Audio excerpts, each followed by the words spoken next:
అందరికీ నమస్కారం అండి. ఇప్పుడే అందిన వార్త, కొత్త ఆదాయ పన్ను చట్టం పన్ను బిల్ అనేది రావడం జరిగిందనమాట. సో ఇందులో వచ్చేసి మినిమం ట్యాక్స్, అదేవిధంగా ఎన్జిఓల పన్ను వివరాలు కూడా ఇవ్వడం జరిగింది. సో సెక్షన్ 80M అంటే ఏంటిది అనేది క్లియర్గా ఈ వీడియోలో తెలుసుకుందామండి. చివరి వరకు చూడండి, అర్థమవుతుంది. మొదటిసారి ఛానల్ వస్తే తప్పకుండా సబ్స్క్రైబ్ చేసుకోండి.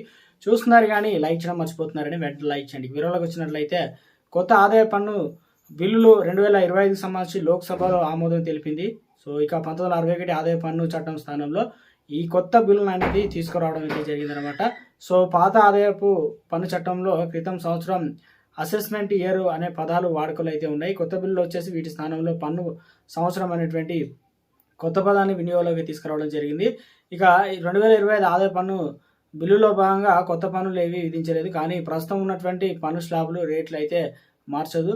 అలాగే ఐటీఆర్ ఫైలింగ్ గడువు తేదీలు, ఆదాయ పన్ను స్లాబులు, మూలధన లాభాలకు సంబంధించి ఎటువంటి మార్పులు కూడా ఉండబోవు అని చెప్పేసి, ఇక వేతనాల నుంచి డిడక్షన్ విషయానికి వస్తే, అంటే స్టాండర్డ్ డిడక్షన్ విషయానికి వస్తే, సో మొత్తానికి ఈ బిల్లుకు సంబంధించి సెక్షన్ 80M కావచ్చు, మినిమం ట్యాక్స్, ఇక ఎన్జిఓలకు సంబంధించి కొన్ని నిబంధనలు సహా కీలకంగా ఇవ్వడం జరిగింది.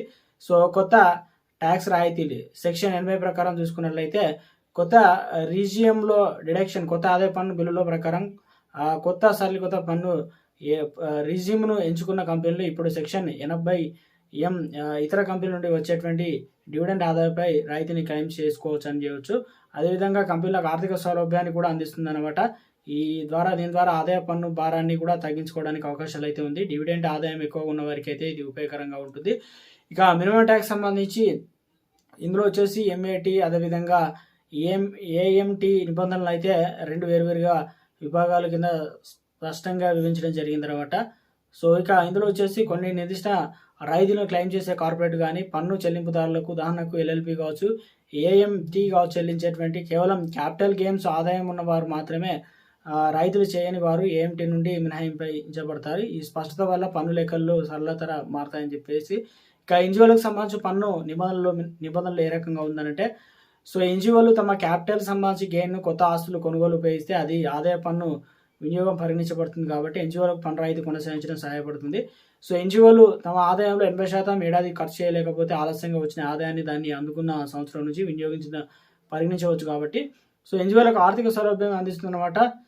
ఇక ఇతర ముఖ్యమైనటువంటి మార్పులు కూడా రావడం జరిగిందనమాట. పెన్షన్, అదేవిధంగా గ్రాట్యుటీ, కుటుంబ సభ్యులకు అందుకునేటువంటి కమ్యూనిటీ పెన్షన్, గ్రాట్యుటీ పెన్షన్లకు సంబంధించి స్పష్టంగా ఇందులో మెన్షన్ చేయడం జరిగింది.